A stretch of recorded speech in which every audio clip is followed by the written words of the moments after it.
ورحمة الله وبركاته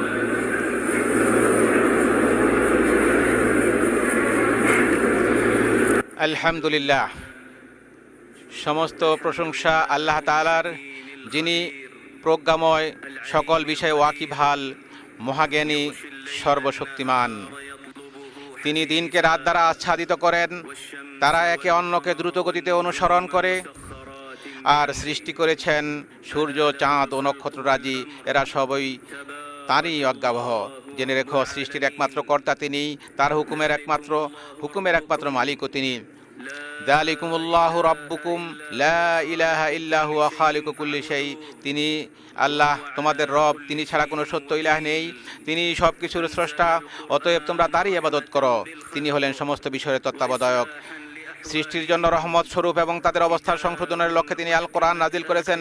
কিতাবুন উহকিমাত আয়াতুহু সুম্মা ফুসসিলাত মিন লাদুন হাকিমিন খাবীর। এটি এমন কিতাব যার আয়াতসমূহ সুদৃঢ়, অতঃপর সবিস্তারে ব্যাখ্যাকৃত মহাজ্ঞানী রব্বুল আলামিনের পক্ষ থেকে।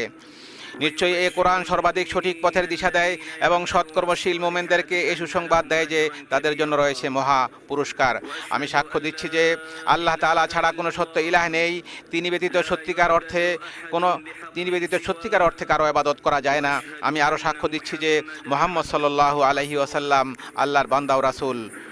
মানুষের প্রতি আল্লাহর অনুগ্রহসমূহের মধ্যে অন্যতম হলো তিনি তাদের কাছে মুহাম্মদ সাল্লাল্লাহু আলাইহি ওয়াসাল্লামকে প্রেরণ করেছেন মানব জাতিকে কল্যাণের পথে, এবং যার মাধ্যমে তাদের প্রতি আল্লাহর রহমত নাজিল হবে সে বিষয়ের প্রতি আহ্বান করার জন্য। আল্লাহ তাআলা বলেন, ওয়া রাহমাতি ওয়াসিআত কুল্লা শাই। আমার দয়া অনুগ্রহ প্রতিটি বস্তুকেই পরিব্যাপ্ত করে রয়েছে। সুতরাং যারা তাকওয়া অবলম্বন করে, যাকাত দেয় ও আমার আয়াতসমূহের প্রতি ঈমান আনে, তাদের জন্য অচিরেই আমি আমার এই অনুগ্রহ অবধারিত করব। যারা অনুসরণ করে রাসূলের, যিনি উম্মি নবী, যার উল্লেখ তারা তাদের কাছে তাওরাত ও ইনজিলে লিপিবদ্ধ পায়, যিনি তাদেরকে সৎ কাজের আদেশ দেন, অসৎ কাজ থেকে নিষেধ করেন, তাদের জন্য পবিত্র বস্তু হালাল করেন এবং অপবিত্র বস্তু হারাম করেন, আর তাদেরকে তাদের গুরুভাব ও শৃঙ্খল হতে মুক্ত করেন যা তাদের উপর ছিল।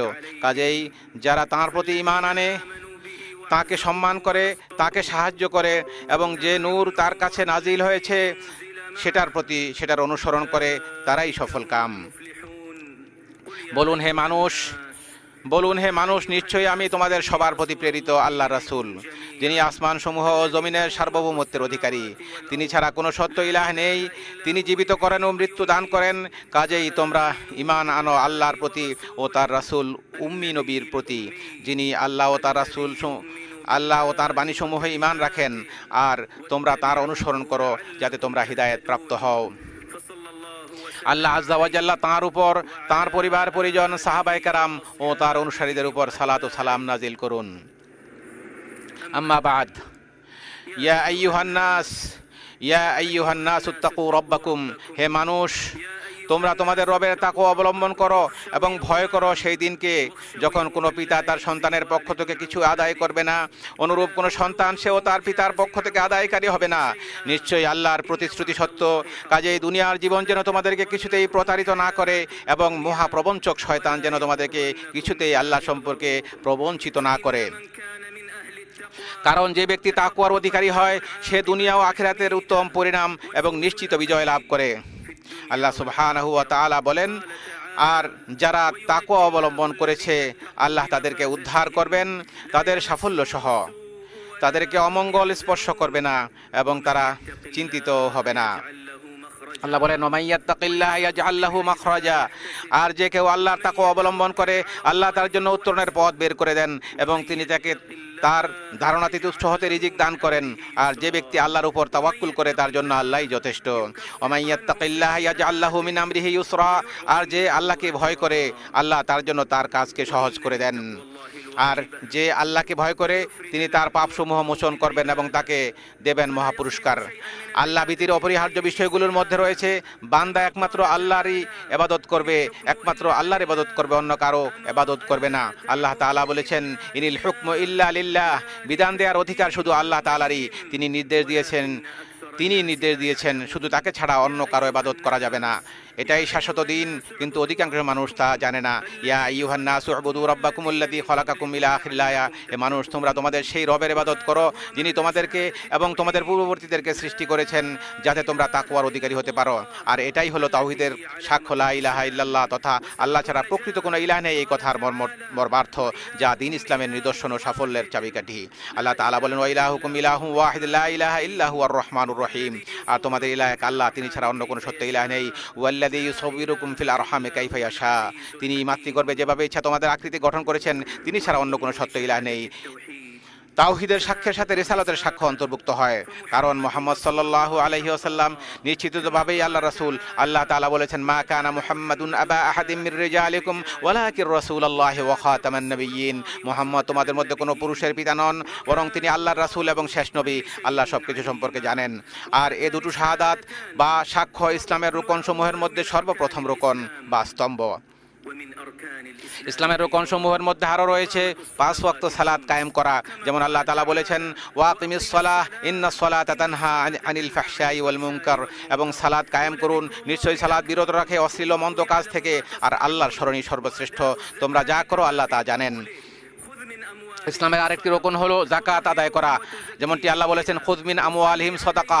আপনি তাদের সম্পদ থেকে সাদাকা গ্রহণ করুন, এর দ্বারা আপনি তাদেরকে পবিত্র ও পরিশোধিত করবেন এবং তাদের জন্য দোয়া করুন। আল্লাহ তাআলা রমাদানের রোজাকে ফরজ করেছেন, এটি ইসলামের একটি রকম। আল্লাহ তাআলা বলেছেন, শাহরু রমাদানাল্লাযী উনজিলা ফীহিল কুরআন হুদাল লিন্নাস। রমাদানই হলো সেই মাস যাতে কোরআন নাজিল করা হয়েছে, যা মানুষের জন্য হেদায়েত এবং সুপথের উজ্জ্বল নিদর্শন এবং হক ও বাতিলের মধ্যে পার্থক্য নির্ণয়কারী। কাজেই তোমাদের মধ্যে যে ব্যক্তি এই মাস পাবে, সে যেন এ সময় সিয়াম পালন করে। আর যার সক্ষমতা রয়েছে তার জন্য হজ পালন করা, হজ আদায় করা ইসলামের আরেকটি রুকন। আল্লাহ তাআলা বলেছেন, ওয়াযিন ফিন-নাসি বিল হাজ্জি ইয়াতুকা রিজালান ওয়া আলা কুল্লি দামিরিন ইয়াতিনা মিন কুল্লি ফাজ্জিন আমিক। আর মানুষের কাছে হজের ঘোষণা করে দিন, তারা আপনার কাছে আসবে পায়ে হেঁটে এবং সব ধরনের ক্ষীণকায় ক্ষিপ্রগতির উটের পিঠে চড়ে। তারা আসবে দূর দূরান্তের পথ অতিক্রম করে। নবী সাল্লাল্লাহু আলাইহি ওয়াসাল্লাম বলেছেন, আল ইসলামু আন তাশহাদা আল্লা ইলাহা ইল্লাল্লাহ ওয়া আন্না মুহাম্মাদুর রাসূলুল্লাহ। ইসলাম হচ্ছে তুমি সাক্ষ্য দিবে যে আল্লাহ ছাড়া প্রকৃতপক্ষে কোনো ইলাহ নেই এবং মুহাম্মদ সাল্লাল্লাহু আলাইহি ওয়াসাল্লাম আল্লাহর রাসূল। তুমি সালাত কায়েম করবে, যাকাত দিবে, যাকাত আদায় করবে, রমাদানের সাওম পালন করবে এবং পথ অতিক্রম করার সামর্থ্য থাকলে বাইতুল্লাহর হজ করবে। আর ঈমান এই যে তুমি আল্লাহ, তার ফেরেশতাকুল, তার কিতাবসমূহ, তার প্রেরিত নবীগণ এবং শেষ দিনের উপর ঈমান আনবে এবং তাকদীর ও এর ভালো মন্দের প্রতি ঈমান রাখবে। আর ইহসান এই যে তুমি এমনভাবে আল্লাহর ইবাদত করবে যেন আল্লাহকে দেখছো, যদি তাকে দেখতে না পাও তাহলে তিনি তোমাকে দেখছেন, এই অনুভূতি পোষণ করবে। হে মুমিনগণ, এ হলো আল্লাহর দ্বীন ও শরিয়া, যা তিনি সৃষ্টিকুলের জন্য নির্বাচন করেছেন, যার মাধ্যমে তিনি তাদেরকে রহমতের চাদরে ঢেকে দিয়েছেন। ফলে এটি তাদের জন্য নানাবিধ কল্যাণ, উপকার ও শান্তি নিয়ে এসেছে এবং বিভিন্ন অকল্যাণ ও অনিষ্টকর বিষয় দূর করেছে। আরাফা দিবসে এই জন্যই রাসূল সাল্লাল্লাহু আলাইহি ওয়াসাল্লামের উপর আল্লাহর এই বাণী নাজিল হয়েছে, আল ইয়াউমা আকমালতু লাকুম দীনাকুম ওয়া আতমামতু আলাইকুম নি'মাতি ওয়া রাদিতু লাকুমুল ইসলামা দীনা। আর আমি আজকে তোমাদের জন্য তোমাদের দিনকে পরিপূর্ণ করে দিলাম, তোমাদের উপর আমার নেয়ামত সম্পাদন করলাম এবং ধর্ম হিসাবে তোমার জন্য ইসলামকেই মনোনীত করলাম।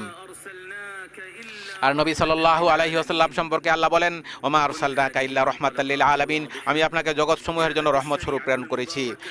এই পরিষ্কার অবস্থান থেকে বরকতময় ইসলামী শরিয়া কল্যাণ অর্জন ও তা বৃদ্ধি করা এবং অকল্যাণ দূরীকরণ ও তারাশ করার বিষয়টি নিয়ে এসেছে। পাশাপাশি এই সিদ্ধান্ত দিয়েছে যে অকল্যাণ প্রতিহত করা কল্যাণ নিয়ে আসার চাইতেও অগ্রগামী। একইভাবে ছোট কল্যাণ ছেড়ে দিয়ে হলেও বড় কল্যাণ অর্জন করা এবং বড় ক্ষতি রোধ করার নিমিত্তে ছোট ক্ষতি মেনে নেয়ার মূলনীতি নিয়ে এসেছে ইসলাম।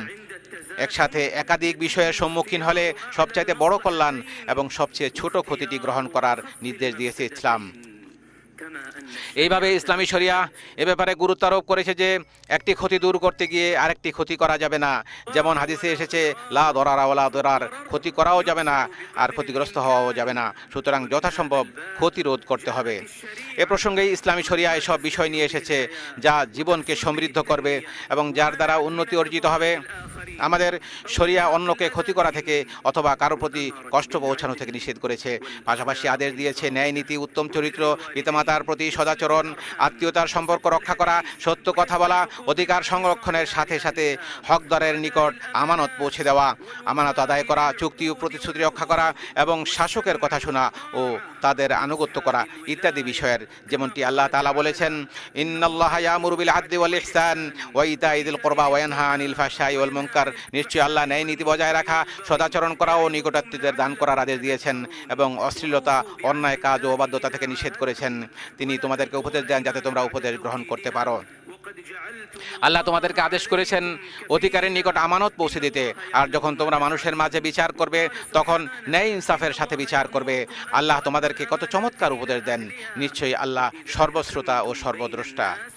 হে ঈমানদারগণ, তোমরা আল্লাহ তার রাসূল এবং তোমাদের দায়িত্বশীলদের অনুসরণ করো। অতঃপর যদি তোমরা কোনো বিষয়ে বিবাদে লিপ্ত হয়ে পড়ো, সেক্ষেত্রে আল্লাহ ও পরকালে বিশ্বাসী হয়ে থাকলে বিষয়টি আল্লাহ এবং রাসূলের উপর ন্যস্ত করো। এটি কল্যাণকর ও পরিণামের দিক থেকে উত্তম। তোমরা যখন কোনো বিষয়ে ঝগড়া বিবাদে লিপ্ত হবে, সেগুলো তোমরা আল্লাহ এবং রাসূলের প্রতি সফর্দ করো যদি তোমরা মুমিন হয়ে থাকো, আর এটাই তোমাদের জন্য সবচেয়ে কল্যাণকর। মহাপ্রজ্ঞাবান বিধানদাতা আল্লাহ রাব্বুল আলামিন 5টি মৌলিক বিষয় সংরক্ষণের প্রয়োজনীয়তার ব্যাপারে গুরুত্ব আরোপ করেছেন। এক্ষেত্রে আলাদা গুরুত্ব দেওয়ার ব্যাপারে সকল শরীয়ত এবং সকলেই একমত। এই 5টি বিষয় হলো দ্বীন বা ধর্ম, জীবন, বিবেক, বুদ্ধি, সম্পদ ও সম্মানের অধিকার সংরক্ষণ করা। বরং ইসলামী শরিয়া এই বিষয়ে বাড়াবাড়ি করাকে শাস্তিযোগ্য অপরাধ হিসাবে বিবেচনা করেছে, আর এজন্যই এই বিষয়গুলোর উপর যত্নবান হওয়াকে জান্নাতে প্রবেশ ও দয়াময় আল্লাহ সুবহানাহু ওয়া তাআলার সন্তুষ্টি অর্জনের কারণসমূহের মাঝে বিশেষভাবে গণ্য করা হয় এবং সুখ, শান্তি, উন্নতি ও দুনিয়াতে সভ্যতার উপকরণ হিসাবে বিবেচিত হয়। এটি অনুপস্থিত থাকলে জীবন বিঘ্নিত হয় এবং এতে ত্রুটি করলে তা আখিরাতের শাস্তির কারণ হবে। আর এই কারণে বিদায় হজে রাসূল সাল্লাল্লাহু আলাইহি ওয়াসাল্লাম বলেছেন, ইন্না দিমাআকুম ওয়া আমওয়ালাকুম ওয়া আরাদাকুম আলাইকুম হারাম। তোমাদের রক্ত, তোমাদের সম্পদ, তোমাদের ইজ্জত, সম্মান তেমনি সম্মানিত, যেমন সম্মানিত তোমাদের এই দিনটি, তোমাদের এই শহরটি এবং তোমাদের এই মাসটি, যেমন সম্মানিত তোমাদের এই দিনটি, তোমাদের এই শহরে এবং তোমাদের এই মাসে। সুতরাং দ্বীন ইসলামের অনুসরণ অত্যন্ত প্রয়োজনীয় বিষয়, কেননা আল্লাহর আনুগত্য ও তার ইবাদত ছাড়া মানুষের অন্য কোনো উপায় নেই, আর এজন্য তাকে সৃষ্টি করা হয়েছে। আল্লাহ তাআলা বলেছেন, ওমা খালাকতুল জিন্না ওয়াল ইনসা ইল্লা লিয়াবুদুন, আমি মানব জিনকে শুধু আমার ইবাদতের জন্যই সৃষ্টি করেছি।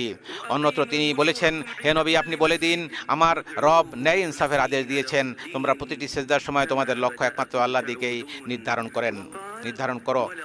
আল্লাহ রাব্বুল আলামিন অন্যত্র বলেছেন, ওয়ালাকাদ বাআসনা ফি কুল্লি উম্মাতির রাসূলা আন ইবুদুল্লাহ ওয়া ইজতানিবুত তাগুত, আমি প্রতিটি জনপদেই একজন করে রাসূল প্রেরণ করেছি, এই মর্মে যে তোমরা আল্লাহর ইবাদত করো এবং তাগুতকে পরিহার করো। অতঃপর তাদের কাউকে আল্লাহ হেদায়েত দিয়েছেন আর কারো উপর গুমরাহি অবধারিত হয়েছে।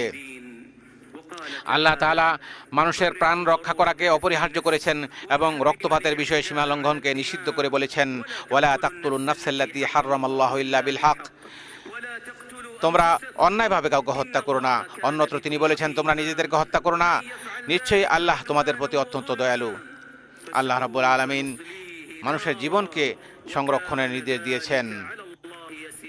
আল্লাহ সুবহানাহু ওয়া তাআলা একইভাবে সম্পদ সংরক্ষণের প্রয়োজনীয়তার ক্ষেত্রে তার কোরআনে বর্ণনা করেছে। আল্লাহ তাআলা তার কোরআনে বলেছেন, হে ঈমানদারগণ, তোমরা একে অপরের সম্পদ গ্রাস করো না, তবে পারস্পরিক সম্মতিতে যে ব্যবসা করা হয় তা বৈধ। বুদ্ধি বিবেকের সংরক্ষণের প্রয়োজনীয়তা সম্পর্কে আল্লাহ সুবহানাহু ওয়া তাআলা বলেন, ইয়া আইয়ুহাল্লাযীনা আমানু ইন্নামাল খামরু ওয়াল মাইসিরু ওয়াল আনসাবু ওয়াল আজলামু রিজসুম মিন আমালিশ শাইতান ফাজতানিবুহু লাআল্লাকুম তুফলিহুন। হে ঈমানদারগণ, মদ, জুয়া, মূর্তি ও ভাগ্য গণনার তীর এসব কিছুই শয়তানের নাপাক কাজ, সুতরাং তোমরা তা থেকে দূরে থাকো যাতে সফল কাম হতে পারো। শয়তান মাদকের দ্বারা তোমাদের মধ্যে শত্রুতা ও বিদ্বেষ সৃষ্টি করতে চায় এবং তোমাদেরকে আল্লাহর স্মরণ ও সালাত থেকে বাধা দিতে চায়। কাজেই তোমরা এর থেকে কি নিবৃত হবে না? কিতাবুল্লাহ ও সুন্নতে মানুষের সম্মানে আঘাত করার বিষয়ে নিষেধ করা হয়েছে, কারো সম্মানে আঘাত করা যাবে না। আল্লাহ তাআলা বলেন, ওয়াল্লাযীনা ইউযুনাল মুমিনিনা ওয়াল মুমিনাতি ইলা আখিরিল আয়াহ, আর যারা কোনো অপরাধ ছাড়া মুমিন নরনারীদেরকে কষ্ট দেয় তারা অপবাদ ও স্পষ্ট পাপ বহন করলো। আল্লাহ সুবহানাহু ওয়া তাআলা আরো বলেন, নিশ্চয় যারা সতীসাধ্যী সরল মনা মুমিন নারীদেরকে অপবাদ দেয় তারা দুনিয়া ও আখিরাতে অভিশপ্ত, আর তাদের জন্য রয়েছে মহাশাস্তি। আল্লাহ সুবহানাহু ওয়া তাআলা আরো বলেন, হে ঈমানদারগণ, তোমাদের কোনো সম্প্রদায় যেন অন্য সম্প্রদায়কে উপহাস না করে, হতে পারে তারা তাদের চাইতে উত্তম। একইভাবে তোমাদের কোনো নারী যেন অন্য নারীকে উপহাস না করে, হতে পারে তারা তাদের চাইতে উত্তম। তোমরা একে অপরকে নিন্দা করো না এবং তোমরা কাউকে মন্দ উপাধি দিও না। ঈমানের পর মন্দ নাম ব্যবহার করা কতই না খারাপ। আর যারা তওবা করেনি তারা জালেম। হে মোমেনগণ, তোমরা অনেক পরিমাণ মন্দ ধারণা থেকে বেঁচে থাকো। কতক ধারণা তো অপরাধ। তোমরা গোপন বিষয় অনুসন্ধান করো না এবং অপরের গীবত করো না, অপরের দোষ বর্ণনা করো না। তোমাদের কেউ কি তার মৃত ভাইয়ের গোশত খেতে পছন্দ করবে? বরং তোমরা তা পছন্দ করবে না, অপছন্দ করবে। আল্লাহকে ভয় করো, নিশ্চয়ই তিনি তওবা গ্রহণকারী। উপর উল্লিখিত 5টি মৌলিক বিষয়ের পরিপূরক আরেকটি বিষয় হলো কর্ম সম্পাদনের বিভিন্ন মাধ্যম ও উপায়ের ভিত্তিতে শরীয়তের মূল উদ্দেশ্যগত বিধান জারি হওয়া। আদিষ্ট বিষয়াবলী সম্পাদনের জন্য যে মাধ্যম গ্রহণ করা অত্যাবশ্যক হয়ে পড়ে, সে মাধ্যম গ্রহণ করাও শরী আদেশের অন্তর্ভুক্ত হিসাবে গণ্য হবে। অনুরূপভাবে যে মাধ্যম বা উপায় গ্রহণ না করলে আবশ্যকীয় কাজ তথা ওয়াজিব সমূহ সম্পাদন করা যায় না, সে মাধ্যম গ্রহণ করাও শরীআ মতে ওয়াজিব হয়ে পড়ে। কাজেই কোনো কাজ সম্পাদনের ক্ষেত্রে যে সকল মাধ্যম বা উপায় অবলম্বন না করলে শরীরী উদ্দেশ্য তথা জরুরি স্বার্থ অর্জিত হয় না, সে সকল মাধ্যম বা উপায় অবলম্বন করাও একই হুকুমের অন্তর্ভুক্ত। আর এজন্যই একজন মুমিনের উচিত উল্লেখিত 5টি অত্যাবশ্যকীয় বিষয়ের হেফাজত করা। এর মাধ্যমে তার চারিত্রিক বিশুদ্ধতা ও জীবনের স্থিতি রক্ষিত হবে। সাধারণ মানুষ এর মাধ্যমে তাদের দিন ও দুনিয়াবী স্বার্থ হাসিল করতে সক্ষম হবে। আর এ লক্ষ্যেই আল্লাহ সন্তুষ্টি ও পরকালীন নেকি অর্জনের জন্য মানুষের একে অপরকে সহযোগিতা করা কর্তব্য।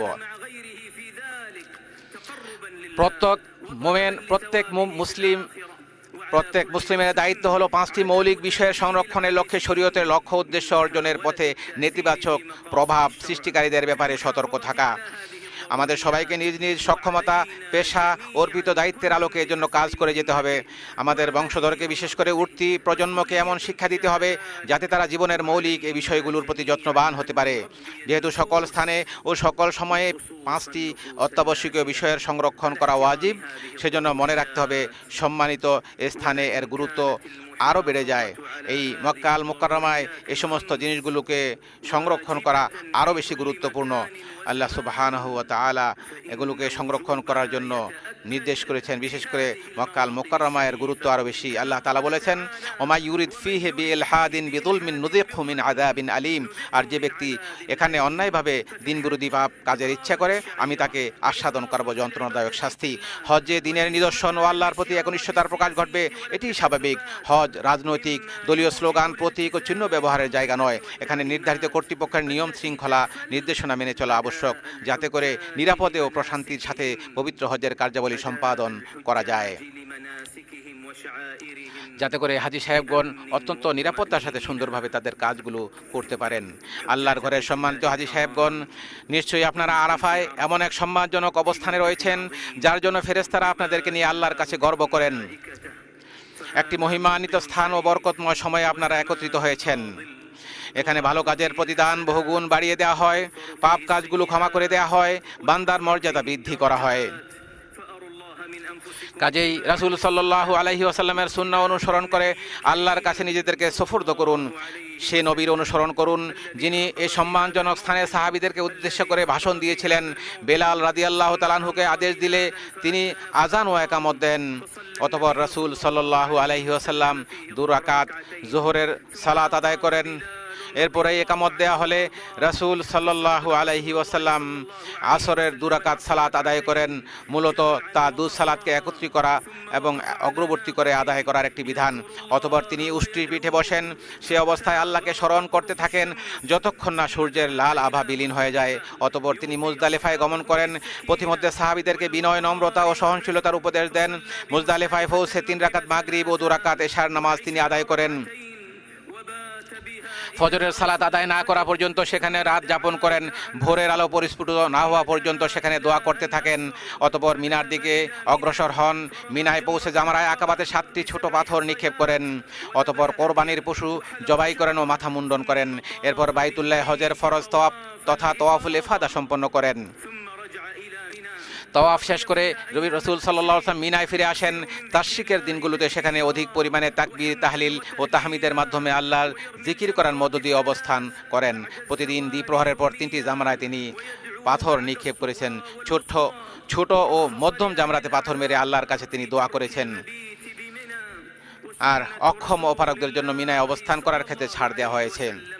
রাসূলের সুন্নাহ হলো 13তম দিবস পর্যন্ত মিনায় অবস্থান করা, এটি উত্তম, যদিও 12তম দিবসে মিনা ত্যাগের অনুমতি রয়েছে, তবে 13তম দিন পর্যন্ত থাকা সুন্নাহ। হজের যাবতীয় কার্যাবলী সমাপ্ত হওয়ার পর মদিনায় ফিরে যাওয়ার মনস্থ করলে রাসূল সাল্লাল্লাহু আলাইহি ওয়াসাল্লাম পবিত্র কাবা করে বিদায়ী তওয়াফ সম্পন্ন করেন। আল্লাহর ঘরের মেহমান সম্মানিত হাজী সাহেবগণ, রাসূল সাল্লাল্লাহু আলাইহি ওয়াসাল্লাম সিয়াম পালন না করেই আরাফাতের ময়দানে অবস্থান করেছেন, যাতে আল্লাহকে বেশি বেশি করে স্মরণ করার ক্ষেত্রে তা সহায়ক হয়। তিনি আরাফাতের সময়টুকু আল্লাহর অধিক পরিমাণে স্মরণ, আল্লাহর জিকির ও তার কাছে বেশি বেশি চাওয়ার মাধ্যমে, দোয়ার মাধ্যমে অতিবাহিত করেছেন। সুতরাং আপনারা রাসূল সাল্লাল্লাহু আলাইহি ওয়াসাল্লামকে অনুসরণ করুন। আল্লাহ সুবহানাহু ওয়া তাআলা ইরশাদ করেছেন যেন আল্লাহর রাসূল সাল্লাল্লাহু আলাইহি ওয়াসাল্লামের অনুসরণ করা হয় এবং বেশি বেশি দোয়া করা হয়। তোমরা মিনতি ভরে ও সঙ্গোপনে তোমাদের রবকে ডাকো এবং ভয় ও প্রত্যাশা নিয়ে তাকে ডাকো, আল্লাহকে ডাকো। আপনারা নিজেদের জন্য, নিজেদের পিতামাতা এবং যাদের সাথে আপনাদের সম্পর্ক রয়েছে তাদের সবার জন্য আল্লাহর কাছে দোয়া করুন, কারণ কারো অনুপস্থিতিতে তার জন্য কেউ দোয়া করলে দায়িত্বপ্রাপ্ত